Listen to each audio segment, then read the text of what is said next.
সময় কখনো কখনো থমকে থাকে যেন কিছু বিষয় নিয়ে আমরা এতটাই ঘুরে থাকি যে চারপাশে কি হচ্ছে সেটা খেয়াল থাকে না, কিংবা আমরা সেটা করার প্রয়োজন মনে করি না। ভাবি এখানে ময় স্থির হোক, এভাবে কাটুক অনন্তকাল, কিন্তু এসবের কিছু ভাবছে না আবরাজ। সে মনপ্রাণে চাইছে এই সময়টা দ্রুত কাটুক, নয়তো কিছু একটা মিরাকল ঘটুক। মেয়েটার চোখে তার জন্য সে ভালোবাসা দেখে, সে সেই ভালোবাসা তুচ্ছ ছতাচ্ছিল্য করার অধিকার রাখে না। মেয়েটাকে সে কোনো অপরাধ ছাড়াই 4টা বছর অবহেলায় অনাদরে রেখেছে। এতে কি শুধু তার দোষ? ভাগ্য কি একটু সহায় হলে পারত না? কেন যে হলো না কে জানে। ফিজা হাতে কুচি তুলছে, আর সেটা করতে করতে আবরাজকে বলল, অবহেলা করেছেন মেনে নিয়েছি, ঠকালে খুন করে ফেলব। ঠকাচ্ছি না, যদি ভালোবাসা বলে কিছু থাকে তাহলে সেটার কসম। আবরাজ ঘোরলাগা দৃষ্টিতে তাকিয়ে শান্ত স্বরে বলল। ফিজা হাত এত সময় কাজে চলতিছিল, তবে আবরাজের কথায় হাত থামে ভ্রু কুচকে তাকিয়ে বলে উঠল, আপনার মা আপনাকে ভালোবাসে, এটা বিশ্বাস করেন? আমিও তো মাকে ভালোবাসি। তাহলে ভালোবাসার ওপর সন্দেহ কেন? রস্যইকার যা সন্দিহান কণ্ঠে জিজ্ঞেস করল। আবরাজ হঠাৎ তপ্ত শ্বাস ফেলে বলে উঠল, তৃণা আমাকে ভালোবাসে না, জেদ থেকে তো আমার জন্য কত কিছু করে যাচ্ছে। ওর মন্তব্য তো শতভাগ আমাকে ভালোবাসে এটা প্রমাণ করে। সত্যি তো, এটাইও আমাকে ভালোবাসে না। তাহলে মুখে বলা ভালোবাসি এটা কিভাবে বিশ্বাস করব আমি? আপনি যদি কাউকে ভালোবাসবেন সেটা উপলব্ধি করতে পারবেন, আপনার সম্পূর্ণটা তাকে ঘিরে হবে। আবরাজ কিছু বলে না, বউয়ের দিকে তাকিয়ে থাকে। বউয়ের চোখ ধাঁধানো সৌন্দর্যে তাকে চুম্বকের ন্যায় টানছে। কথার প্রসঙ্গ পাল্টেও কোনো লাভ হচ্ছে না। ফিজা ততক্ষণে নিজের হাতে ভাঁজ করে নেওয়া সবগুলো কুচি এবার কোমরে গুজে নিল। আবরাজের শরীর হোর শিহরণে শিহরিত হল। কয়েক সেকেন্ড মাত্র সময়টা, কিন্তু আবরাজ যেন সেখানে আটকে রইল। এমন রূপে একজন মেয়েকে সচক্ষে সামনে বসে দেখা বড্ড কঠিন।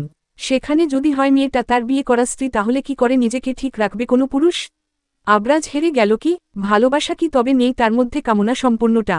নিজের কুচি ঠিক করে মাথা তুলে সামনে তাকিয়ে চমকালো ফিজা। বরাবর দাঁড়িয়ে আবরাজ। ফিজার শরীর জুড়ে শীতল স্রোত বয়ে গেল। উন্মুক্ত কোমরে আভাস পেল শক্ত হাতের। তৎক্ষণাৎ নিজের হাতখানা সেই হাতের ওপর চলে গেল, নিজেকে কোনো রকম সামলে অস্ফুটে বলে, আবরাজ অভিযোগ তুলো না। তৃণা নিজেকে অল টাইম আমার সামনে নিয় রূপে প্রেজেন্ট করেছে, কখনো আমার ওর ওপর ফিল আসেনি। তোমাকে দেখলে আমি নিজেকে কন্ট্রোল করতে পারি না, খুব খারাপ হতে ইচ্ছে করছে আমার। সরি বাট নট সরি কলিজা। মুহূর্তে ফিজা উপলব্ধি করে সে শূন্যে ভাসছে। দাড়ি। ফিজা আবরাজের গলা জড়িয়ে ধরে, মনে মনে ভিন্ন ছক কষে। আবরাজ ততক্ষণে বউয়ের এলোমেলো অর্ধ পরিহিত শাড়ি সম্পূর্ণ এলোমেলো করে দিয়েছে। বাইরে আজ বাতাস বইছে, ফাগুনের শেষ রাতে ঠান্ডায় মানুষ কপকাত, ঝিরঝির হাওয়া জানালার পর্দা দোলে। সেই বাতাস সারা কক্ষে শীতল করে, শুধু দুটো উষ্ণ দেহকে সেই শীতলতা ছুতে পারে না। ফিজার চোখের কোঠরি চিকচিক করে। আবরাজ যা দেখে মোলায়েম স্বরে বলে, সরি সুগন্ধি ফুল, তোমাকে কাঁদিয়ে আমার কখনো পোষাবে না। ভালো লাগে তোমায় কাঁদলে, একটু কাঁদো। অদ্ভুত মানুষ এই আবরাজ খান। ফিজার মুহূর্তে রাগ ওঠে যায়, ইচ্ছে মতো চুল টেনে ধরে। আবরাজ হেসে ফেলে, নিজের কাজে ফিজা লজ্জায় পায়। আলতো হাতে আবরাজ এর ঘাড়ের ওপর চুলের ভাঁজে আঙুল চালিয়ে এই বড়কে বড় স্থানের সন্ধান পায়। বুঝে আসে না কিসের ক্ষত হতে পারে, তবে এমন মুহূর্তে এসব ভাবার মতো সময় আবরাজ তাকে দিল না। আপনি সিগারেট খান? হঠাৎ মেয়েলি চিকন কানে আসতেই আব্রাহাম ভ্রু কুচকে নেয়। এত রাতে এই মেয়ে এখানে? আব্রাহাম ভ্রু জোড়া কুচকে রেখে গম্ভীর স্বরে জিজ্ঞেস করল, কৈফিয়ত চাইছ নাকি? না না, তা কেন হবে? এমনি জিজ্ঞেস করেছি আমি। মেহরিন সাথে সাথে ঘাড় নেড়ে বলে। আব্রাহাম হাতের সিগারেট শেষ করে। মেহরিন ওর থেকে অনেকটা দূরে, আকাশ পানে তাকিয়ে আছে। রাত বাজে 2টো। আব্রাহাম মোবাইলে টাইম দেখে, ফোন পকেটে রাখে। এরপর মেহরিনের দিকে ঘুরে দাঁড়িয়ে আগের ন্যায় কণ্ঠে জানতে চাইল, এত রাতে এখানে কি করো? ঘুম আসছে না? আমাকে দেখনি এখানে আমি? তীক্ষ্ণ দৃষ্টিতে তাকিয়ে আব্রাহাম বলে উঠল। মেহরিন নড়েছড়ে দাঁড়াল, দৃষ্টি এলোমেলো করে। আসলেই তো সে দেখেও কেন এলো এখানে? আজ ছুটি নিয়েছিল সে অফিস থেকে, একবার ওদিনে সাক্ষাৎ হয়নি আব্রাহামের সাথে। এতে করে কেমন অস্থির লাগছে। মেহরিন নিজের অধর জোড়া মুখের ভেতর নিয়ে নিল। এরপর বলল, আমি জানতাম না, খেয়ালও করিনি। বাড়িতে গার্ড রয়েছে, রাতে এভাবে ছাদে আসবে না। তারা আছে বলেই তো আসি, একা আসতাম নাকি? ভয় পেতাম তখন। মেহরিনের বোকা বোকা কথায় আব্রাহামের কপালে বেশ কয়েকটা বিরক্তির ভাঁজ পড়ল। রাগ নাকি বিরক্ত আব্রাহাম বুঝতে পারে না।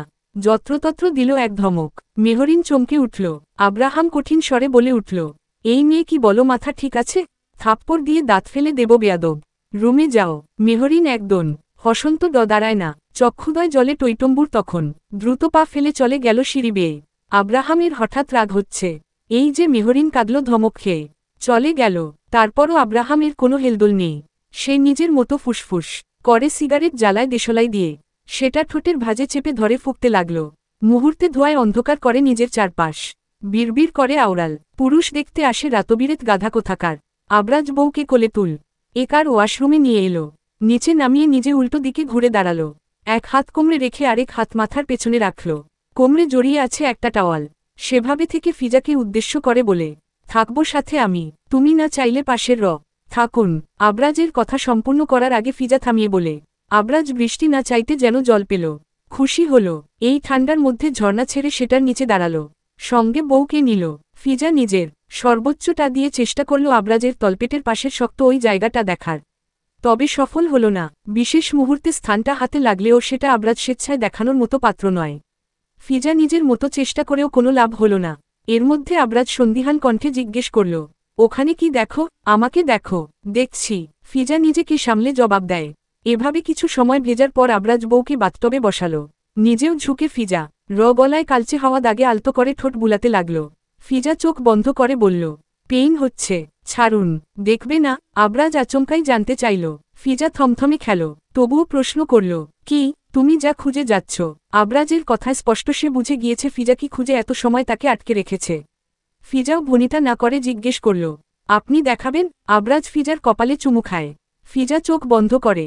আবরাজ বউয়ের থুতনিতে আঙুল রেখে মুখটা সামান্য উঁচু করে চোখে চোখ রাখে। ফিজা চোখের পাপড়ি খুলতে দৃষ্টি আবরাজের চোখের দিকে স্থির হয়।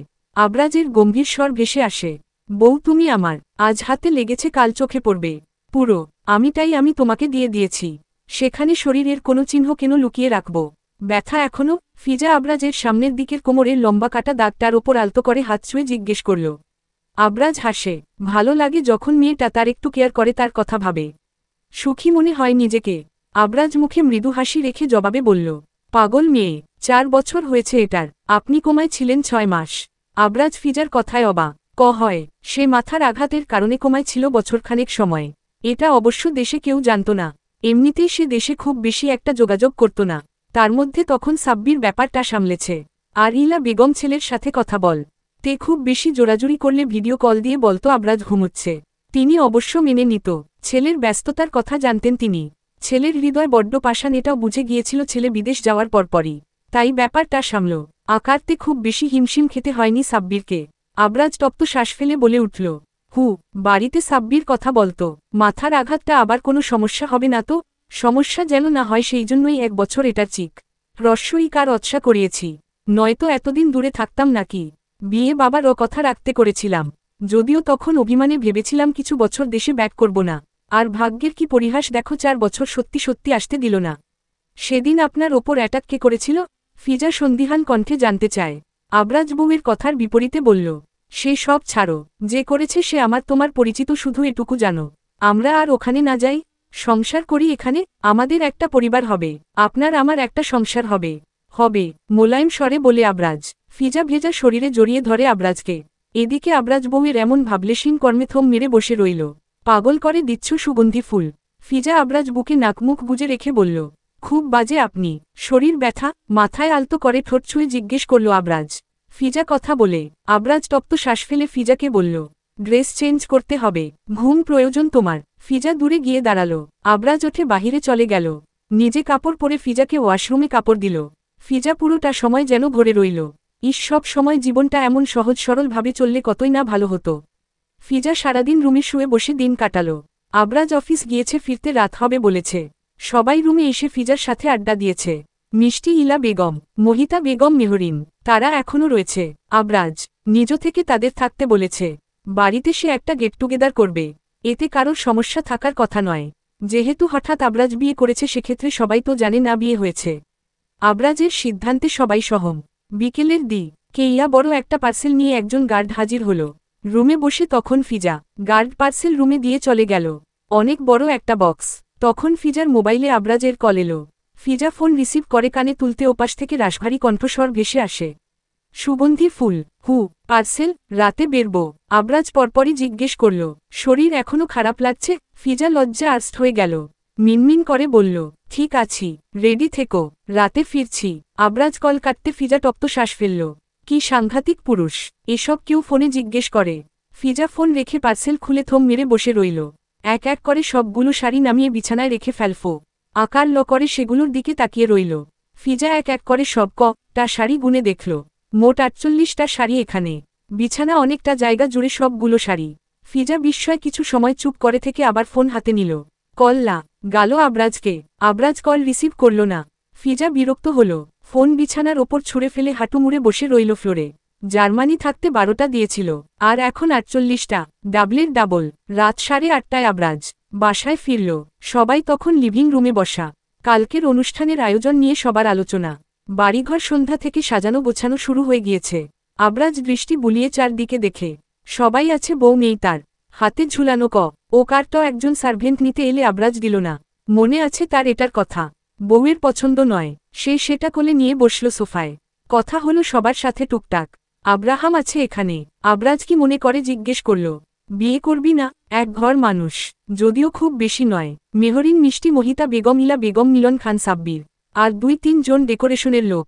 আবরাজের মুখে হঠাৎ এমন প্রশ্নে সবাই কিছুটা কৌতূহল নিয়ে আব্রাহামের দিকে তাকাল। দাড়ি ইলা বেগম অবশ্য বড় ছেলের কথায় সন্তুষ্ট হলেন। ছেলে বড় হয়েছে, বিয়ে দেওয়া নিয়ে তিনি তো কিছু বললেও কেউ কানে তুলবে না। এখন নিশ্চয়ই বড় ভাইকে এড়িয়ে যেতে পারবে না। আব্রাহাম গলা পরিষ্কার করল, আর চোখে একব আকার রান্নাঘরের দিকে তাকিয়ে কফির মগ হাতে তুলে নিল। বলল, করব, মন মতো মেয়ে পাই। কেমন মেয়ে আমাকে বলো আব্বু, আমি খুঁজব। ইলা বেগম বেশ উচ্ছ্বসিত হয়ে বলে উঠল। আব্রাহাম মায়ের দিকে তাকিয়ে মৃদু হেসে জবাব দিল, তোমাকে কষ্ট করতে হবে না আম্মু, আমি খুঁজে বলবো তোমায়। এই কথার ওপর তো আর কোনো কথা খাটে না, তাই এ ব্যাপারে আর কেউ কিছু বলল না। আবরাজ আব্রাহামকে লক্ষ্য করল। রান্নাঘরে তাকিয়েছে এটা সে খুব ভালো করে লক্ষ্য করছে, কিন্তু কেন তাকালো? এই প্রশ্নের উত্তরের জন্য আবরাজকে বেশিক্ষণ অপেক্ষা করতে হল না। ফিজা হাতে নাশতার একটা প্লেট নিয়ে তখন বেরিয়ে এলো। আবরাজ এমনিতেই ফুরফুরে মেজাজে ছিল, বউকে কাজ করতে দেখে মেজাজ খারাপ হল। চোয়াল শক্ত হয়ে এলো, হনহনিয়ে সিঁড়ির দিকে চলে গেল। ইলা বেগম পেছনে থেকে ডাকলেও আবরাজ না তাকিয়ে বলে দিল তার টায়ার্ড লাগছে। ইলা বেগম এটা শুনে আর কিছু বলল না। ফিজা বুঝে পেল না এত সময় বসে থেকে এখন কেন চলে গেল। ফিজা নাশতা রেখে ইলা বেগমের পাশে গিয়ে দাঁড়াল। ভদ্রমহিলা কি বুঝলেন কে জানে। ফিজাকে গম্ভীর স্বরে বললেন, রুমে যাও, দেখো গিয়ে ওর কিছু লাগবে নাকি। যা সবার দিকে একবার করে তাকালো, কারোর ওর দিকে নজর নেই। ফোঁস করে নিঃশ্বাস ছাড়ে ফিজা। এরপর শাশুড়ির পেছনে থেকে গুটি গুটি পায়ে চলে গেল। আব্রাহাম সেদিকে বারকয় কার চোখে তাকিয়ে দেখল, তবে নিজের এই কাজে সে নিজ এ কারই বারবার বিরক্ত হচ্ছে, সাথে নিজের ওপর রাগ হচ্ছে। ফিজা রুমে এসে আবরাজের দেখা পেল না।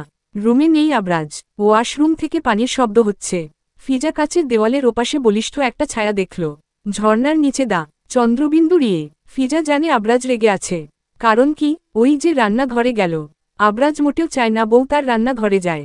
সে জার্মান থাকা অবস্থায় এ বিষয়ে কথা বলেছে অনেকে বার ফিজার সাথে। কড়াকড়ি নিষেধাজ্ঞা জারি করে এ কারছে রান্নাঘরে যেন না যায়, যেটা ফিজা বারবার লঙ্ঘন করছে। ফিজা টাওয়াল একটা হাতে নিয়ে বাইরে থেকে হাত নাড়িয়ে আবরাজের মনোযোগ পাওয়ার চেষ্টা করল, তবে কোনো লাভ নেই। আবরাজ দেওয়ালে হাত ঠেকিয়ে চোখ বন্ধ করে আছে। দাড়ি রাতের বেলায় এত সময় পানিতে ভিজলে ঠান্ডা লাগবে। ফিজা শেষমেশ বাধ্য হয়ে দরজা দিয়ে নক করল। দরজা খোলা। ফিজা দ্বিধায় পড়ল, যাবে কি না। এর মধ্যে ভেতর থেকে গম্ভীর স্বর ভেসে আসে, কাম আপনি নিয়ে নিন না এটা। ফিজা মোলায়েম স্বরে বলল, কিন্তু পরক্ষণেই চমকে উঠল, কানে শুনতে পাচ্ছ না? আসতে বলেছি আমি। ভারী কি স্বর। ধমক খেয়ে ফিজা দরজা অল্প একটু ফাঁক করে ভেতরে এলো। আবরাজ সাথে সাথে বউকে ঝট করেনি, জের সাথে চেপে ধরল। ফিজা হতভম্ব, নিজেকে ছাড়ানোর চেষ্টা করতে করতে বলল, আবরাজ আর ইউ ম্যাড? কথা শোনো না কেন তুমি? নাকি নিজেকে খুব বড় মনে করো? তুমি শুনতে পাও না আমার কথা? আমি মোটেও নিজেকে বড় মনে করি না। কেন রেগে আছেন? চুপ বেয়াদব মেয়ে। রাগের কারণ জানার পরেও কারণ জানতে চাইলে আরও বেশি রাগ হয়। আবরাজ ফিজার পেটে আঙুল চেপে ধরে।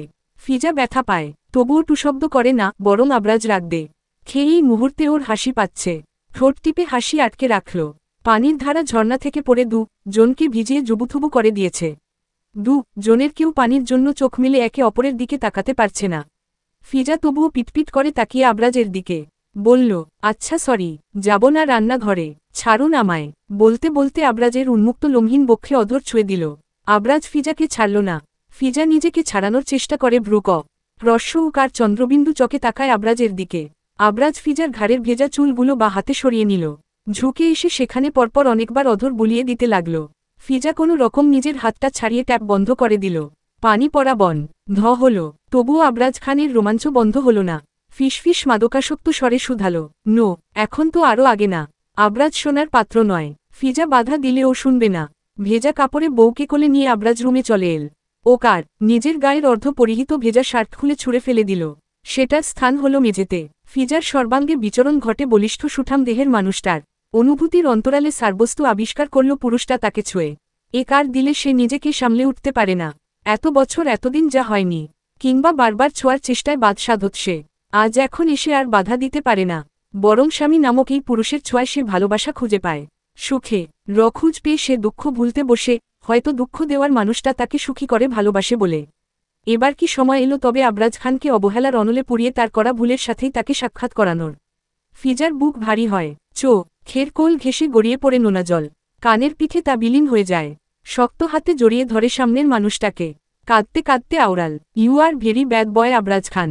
আবরাজ থতমত খেল। নিজের কাজের ব্যাঘাত তার টেও খারাপ লাগেনি, বরং বউয়ের কান্নায় তার অন্তর ছাড়খাড় হয়। বউয়ের ছোটখাটো দেহখানা নিজের শক্তপোক্ত দেহে চেপে ধরে শক্ত করে। কাতর কণ্ঠে বলে, সরি সুগন্ধি ফুল, আমি তোমায় শুধু কষ্টই দিয়ে গেলাম।